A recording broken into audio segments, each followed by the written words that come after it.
hoje, ela é uma pergunta que foi feita ao apóstolo Pedro, em certa ocasião, por Jesus. E a pergunta foi esta: Pedro, você me ama? Pedro, você me ama? Você já fez uma brincadeira em casa com seus filhos? Você já perguntou para os seus filhos assim: olha, o quanto que você me ama? Pai e mãe, né? Chegaram para os filhos e disseram assim: as crianças vão ter um momento lá? Ah, opa, que bacana. Ah, então, criançadinha da igreja, vai para o cultinho aí, ó. Muito bom. Então, voltando aqui,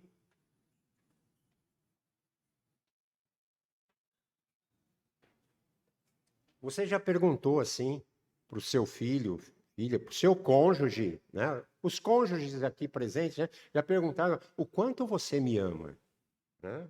Você sabe? Mais ou menos, né? Quem sabe, né? Uma pequena brincadeira, você perguntar assim, de 0 a 10, o quanto que você me ama? 2, né? Alguém vai, tá bom, né? 2, pelo menos me ama. 10, né? Me ama 10, ó, já foi bom. 8, né? Opa, tô quase chegando lá. E às vezes a gente pode brincar assim em casa, né? Com os filhos, saber, ó, de 0 a 10, o quanto você me ama. Então, isso pode ser uma brincadeira, mas aquela pergunta que foi feita a Pedro não foi nenhuma brincadeira com Pedro, né? Jesus, ele. E também não era nenhuma tentativa de Jesus, como acontece em alguns relacionamentos conjugais, da pessoa perguntar, fazer essa pergunta, né, o quanto que ela ama, para você saber o quanto que a pessoa ama a seu respeito, né? Olha, amo tanto, né? É muito comum, é até uma pergunta que é sincera, né? Quanto que você me ama? Mas essa pergunta aqui, feita a Pedro, é diferente, por uma razão simples. É que no texto que nós vamos ler, Pedro vai dizer que Jesus sabia todas as coisas, né? E Jesus, na verdade, não estava curioso para saber o quanto Pedro o amava. Então, a pergunta tem, na verdade, um sentido, né? Porque Pedro mesmo vai dizer: o Senhor sabe todas as coisas. Então, vamos para o texto que diz assim, João 21, de 15 a 17. Depois de terem comido, Jesus perguntou a Simão Pedro: Simão, filho de João, você me ama mais do que estes outros que me amam? Outros me amam?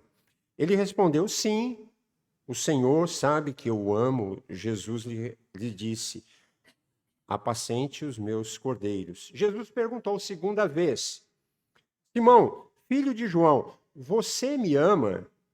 Ele respondeu: sim, o Senhor sabe que eu o amo. Jesus lhe disse: pastorei as minhas ovelhas.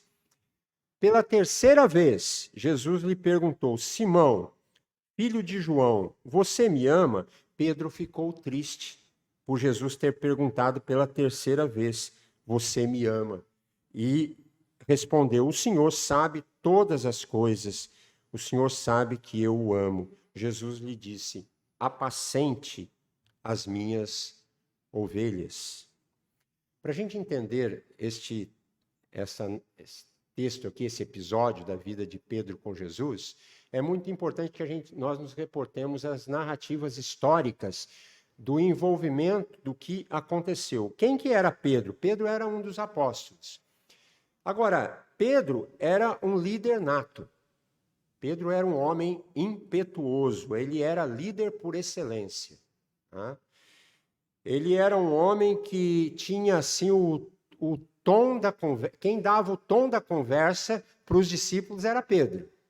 Ele sempre chegava primeiro. Pedro segundo, então, é lógico, as narrativas dos evangelhos, né? Pedro era aquele homem com personalidade forte. Viu uma pessoa com personalidade forte? Era Pedro. E, inclusive, Pedro, né? Jesus, ele contava com Pedro, tinha um outro cidadão que Jesus contava, que era com o Tiago e com o João. Estes eram o pessoalzinho mais chegado de Jesus, né? Ou seja, bem próximos de Jesus. Jesus tinha uma multidão que vivia ao redor dele, né? Jesus tinha 70 pessoas, que eram um grupo de gente que ele frequentemente comissionava essas pessoas, dava a essas pessoas missões, e para elas cumprirem tarefas específicas e pontuais, para elas resolverem. Jesus tinha 12 apóstolos. Esses 12 apóstolos eram também pessoas com quem Jesus se relacionava de uma maneira mais íntima e de maneira assim diária e rotineiramente, mas ele tinha esses três caras aqui que eram interessantes, que era o Pedro, o Tiago e o João, a quem Jesus tinha uma liberdade assim que talvez com os outros ele não tivesse. Pedro era um desses amigos, esse líder, esse homem de personalidade forte, que sempre estava à frente dos outros discípulos. Pedro, ele sempre tinha uma resposta na ponta da língua para Jesus. Ele era impetuoso. E tudo começa quando Jesus fala a respeito da sua morte. Jesus começa a anunciar de uma maneira assim bem clara, categórica, tranquila para os discípulos que a sua vida e o seu ministério estava chegando ao fim e que culminaria lá na morte de cruz. Neste momento, Pedro, né, por causa deste atino, dessa impetuosidade, e até ele tomava umas atitudes que até eram meio insensatas, não é? Ele disse para Jesus: Jesus, todos esses aqui, que estão aqui com você, podem te abandonar, Senhor. Mas eu estou do teu lado para o que der e vier, eu estou pronto a morrer com o Senhor. Eu imagino que Jesus olhou nos olhos de Pedro. Pedro, espera aí. Deixa eu te dizer uma coisa. Antes que o galo cante, 3 vezes você vai me negar. Em outro evangelho, Jesus disse que Satanás pediu para que peneirasse Pedro como trigo. E Jesus disse que intercedeu para que a fé dele não desfalecesse. E o que isso quer dizer? Que todas as vezes Satanás iria tentar fazer ou tirar Pedro de perto de Jesus. E onde ele iria oferecer outras coisas para que Pedro pudesse ter o seu ego de alguma maneira afagada e ele preferisse a coroa, né, preferisse o conforto ao invés do sofrimento e da cruz. Isso era o peneirar que Satanás queria com Pedro, né, e ele conseguiu fazer isso. Bom, essa é uma narrativa histórica. Aí tem uma outra narrativa que entra, então, no momento daquele que Jesus entra no Jardim do Getsemane. O Jardim do Getsemane foi uma das maiores batalhas de Cristo, que não propriamente aquela da cruz, mas ali no Getsemane foi o lugar onde Jesus teve uma das maiores agonias da sua alma e onde ele orou ardentemente para que Deus, se pudesse passar dele aquele cálice que era duro de beber. E neste momento de sofrimento e de dor, O registro da palavra de Deus diz que era tão intensa a dor de Jesus, a agonia que ele sentia naquele jardim, as coisas que o cercavam, que o seu suor se transformou em gotas de sangue. E diante desse quadro que Jesus estava enfrentando, ele faz o seguinte: ele convida Pedro, Tiago e João para serem os seus parceiros de oração, os seus amigos de intercessão. Ficai comigo aqui, vigiai.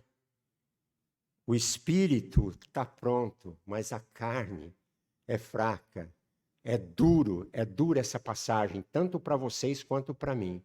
Eu preciso que vocês orem comigo, sejam meus parceiros de oração. Mas a narrativa dos evangelhos dizem que por 3 vezes os amigos de Jesus dormiram, não ficaram ao lado dele naquela guerra espiritual.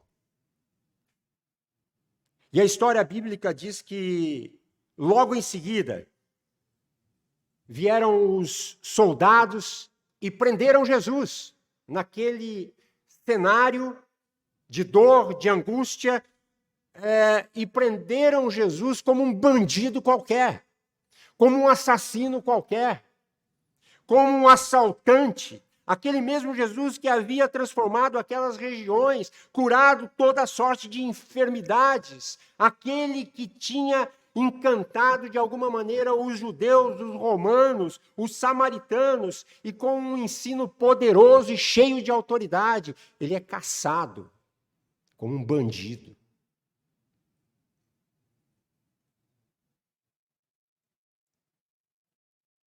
Um criminoso qualquer. E ali naquele lugar, cercado pelos soldados,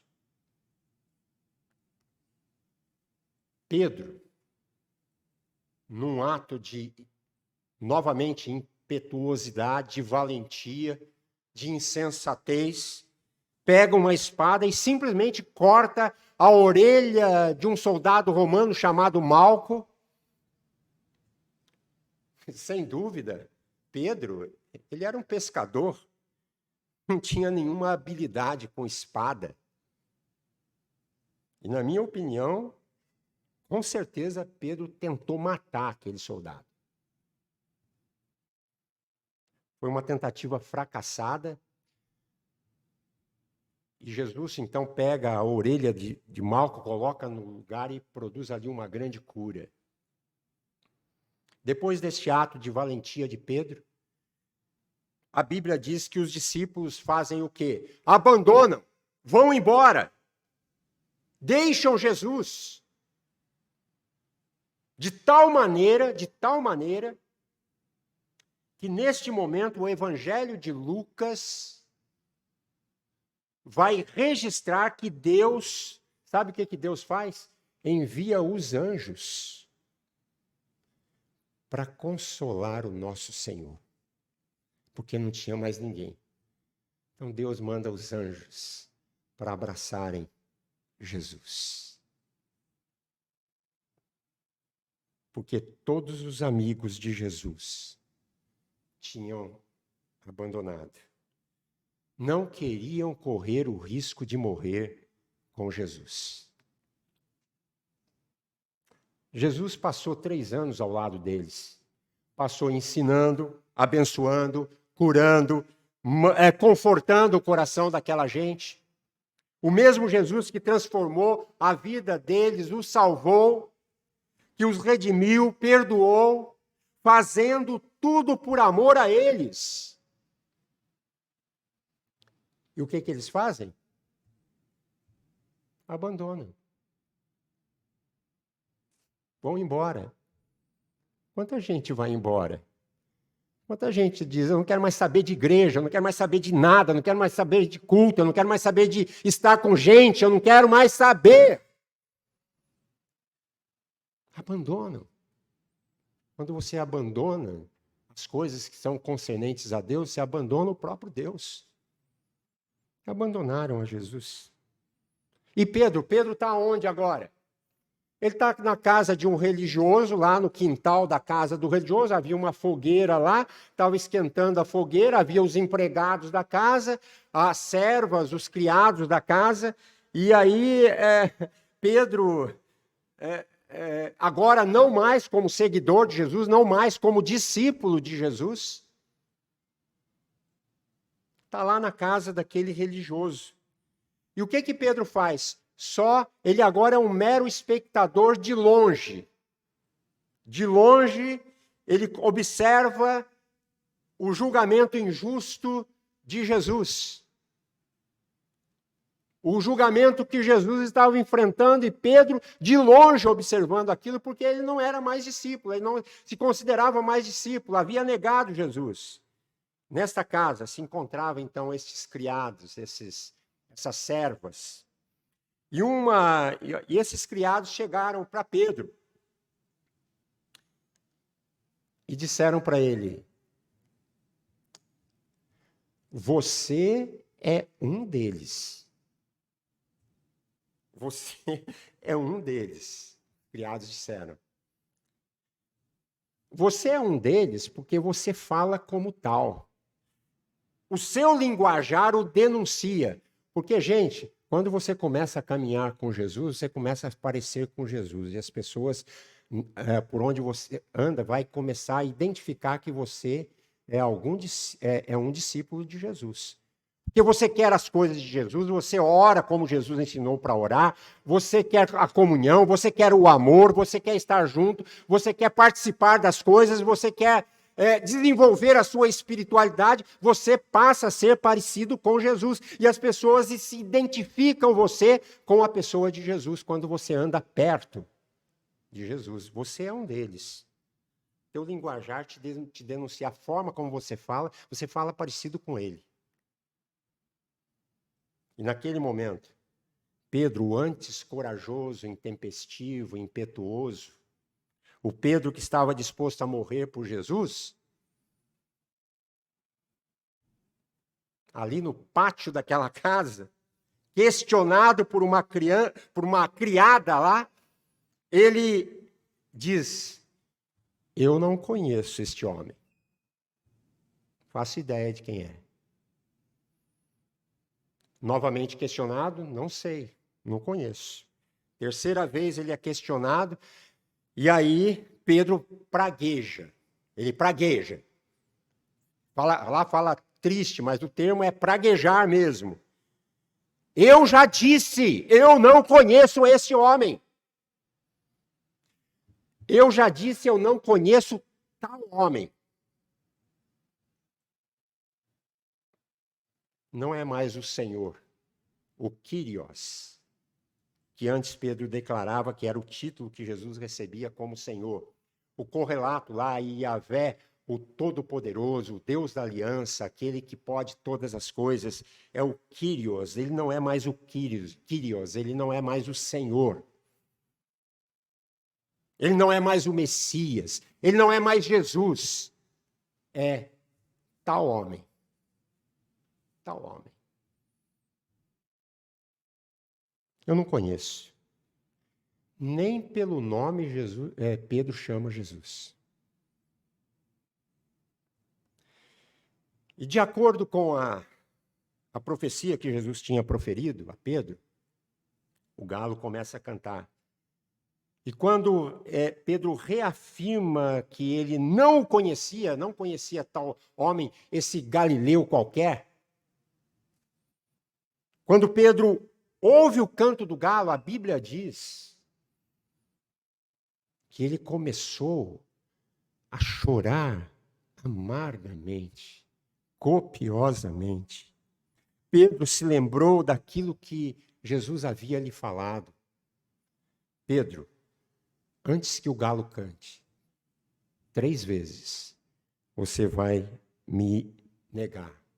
Mas isso era uma impossibilidade para Pedro. Não havia na mente dele um jeito de ele, como um homem que caminhou com Jesus 3 anos, aprendeu tudo de Jesus, pregou em nome de Jesus, curou em nome de Jesus, fez as coisas junto com Jesus. Era impossível que ele negasse a Jesus. Ele não acreditava nisso. Mas esse Pedro, que foi uma bênção no reino de Deus, jamais pensaria que ele podia cair e ser peneirado por Satanás como ele foi. Mas ele caiu. Sabe por quê? Porque o reino de Deus não é feito de super-homens. O reino de Deus é feito de gente de carne e osso como eu e você.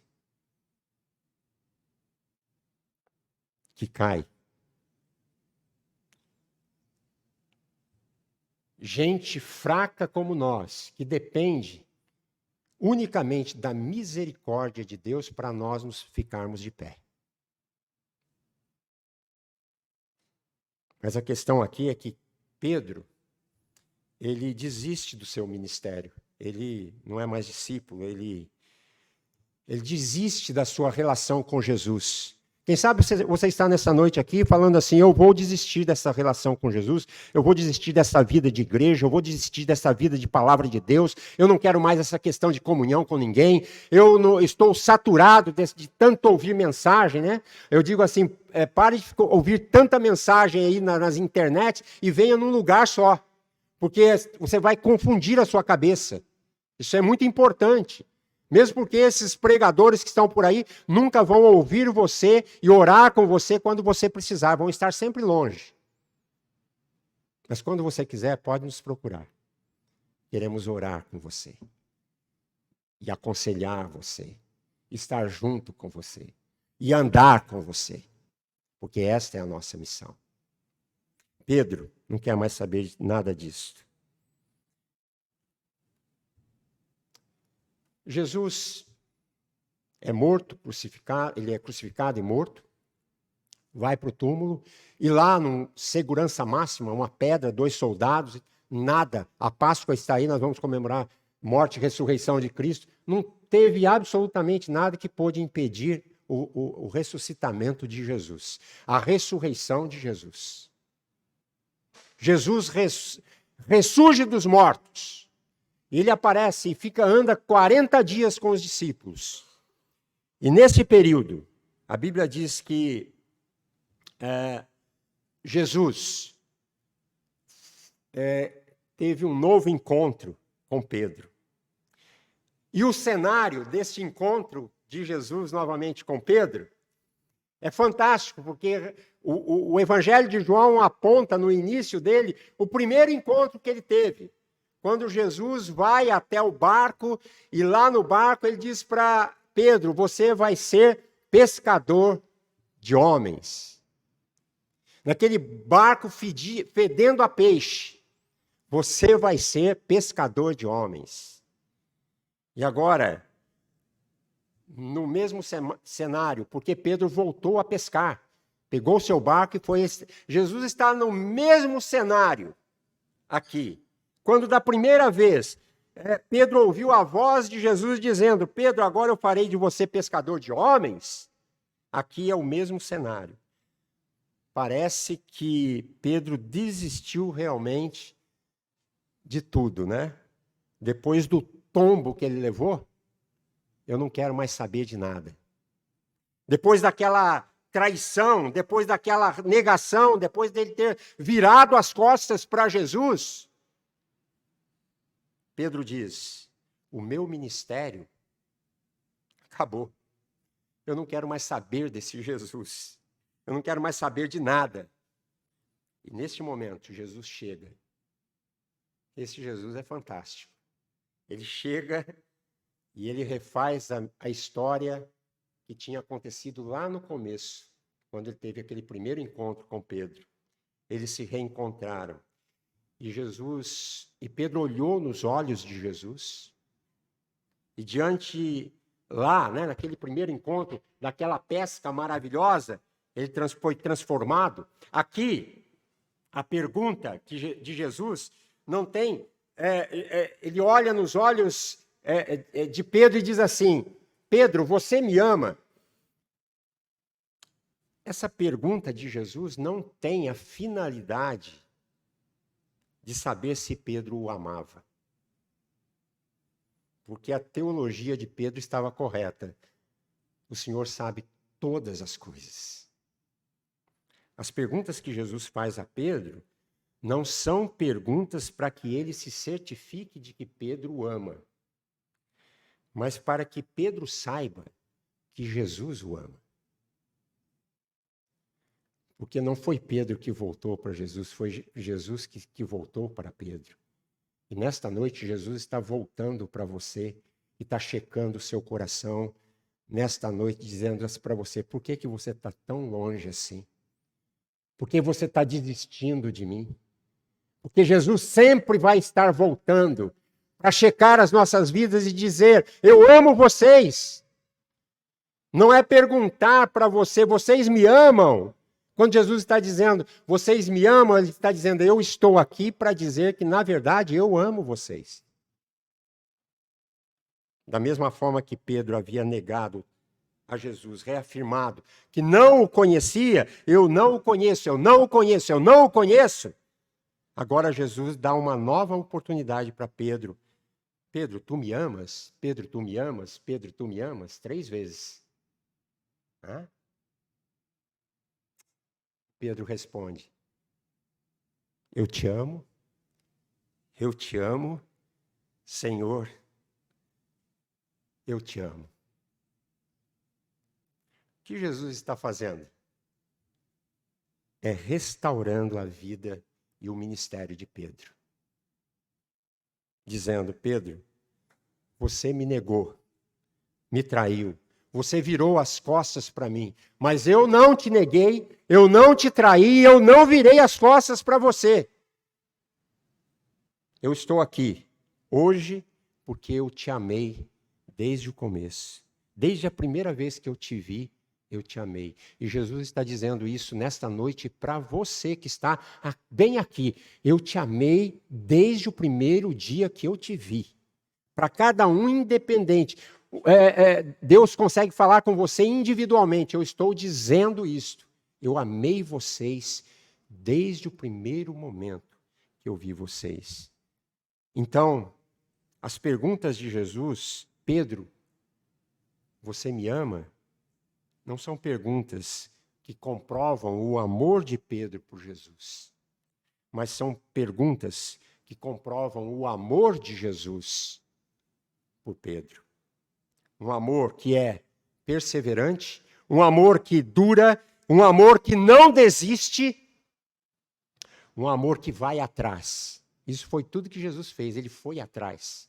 Ele sempre vem atrás. Por isso que ele, quando ele diz, ele tem autoridade para dizer, eu amei primeiro. Eu cheguei primeiro nessa história. E eu não abro mão de vocês. Você vai abrir mão de Jesus? Ele vai até o fim, até as últimas consequências por nós. E nós? Até que ponto nós vamos com Jesus?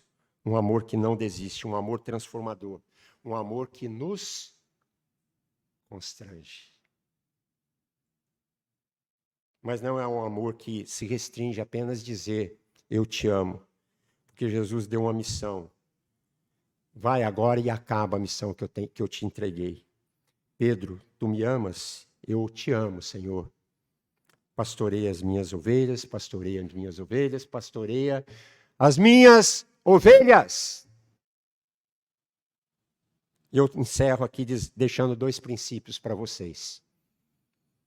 Primeiro, que o nosso ministério, ele não pode ser um ministério, nosso serviço a Deus, movido pelo amor à igreja, pelo amor às pessoas, à pregação. O nosso ministério precisa ser movido, em primeiro lugar, pelo amor que eu tenho por Jesus. E a partir daí, as outras coisas vão acontecendo. O maior pré-requisito para qualquer tipo de ministério, de serviço a Deus, seja o nosso ministério pastoral, ou seja um ministério, ou qualquer outro, o grande pré-requisito é o amor que você deve ter por Jesus, porque Ele te amou primeiro. E o segundo é que o amor de Jesus não é simplesmente, ele não pode simplesmente ser verbalizado. Ele tem que ser demonstrado com atitudes. Pedro, tu me amas? Sim, Senhor, eu amo. Então vá e cumpra a missão. Vá para a missão que eu chamei você. Vá para o mundo. Vá para o mar de gente que está por aí. Que precisa ter um encontro de transformação no mundo pressionado, no mundo em guerra, no mundo angustiado, no mundo triste que nós temos carregado nesses últimos dias. Há gente que está em profunda depressão e doente e que precisa do meu amor, precisa me encontrar. E eu escolhi usar pessoas para fazer isto. Por quê? Porque o amor de Pedro por Jesus precisava se revelar necessariamente em ações. Disse Jesus: vós sois meus amigos se fizerdes o que eu vos mando. Então, toda a obediência que nós devemos ter a Cristo, ela se materializa através das nossas ações, através das nossas atitudes. No cumprimento da missão para a qual Deus nos chamou, nós precisamos agir. Essa é a mensagem que eu queria deixar para você. Que Deus muito te abençoe e que você saiba que todas as vezes que você ouvir Pedro, você me ama, ele não está se certificando do amor de Pedro por ele. Ele está dizendo para que nós nos certifiquemos de que ele nos amou primeiro e foi até o fim. E você quer ir até onde com Jesus? Pedro, fulano, cicrano, todos vocês que estão aqui, vocês me amam? Disse Jesus. Que a resposta possa ser: Senhor, eu te amo e eu quero seguir o teu caminho. Eu quero refazer a minha vida, eu quero refazer os meus votos. Eu quero começar de novo. Estou cansado, Senhor, mas eu quero que o Senhor me abrace e que continue do meu lado. Estou precisando da tua graça, do teu aperto de mão. Estou precisando do teu conselho. Preciso tomar decisões e eu preciso da tua ajuda. Que Deus abençoe você e que você tenha sempre uma atitude de reconhecer de que antes de que você o ame, ele já te amou primeiro. Amém?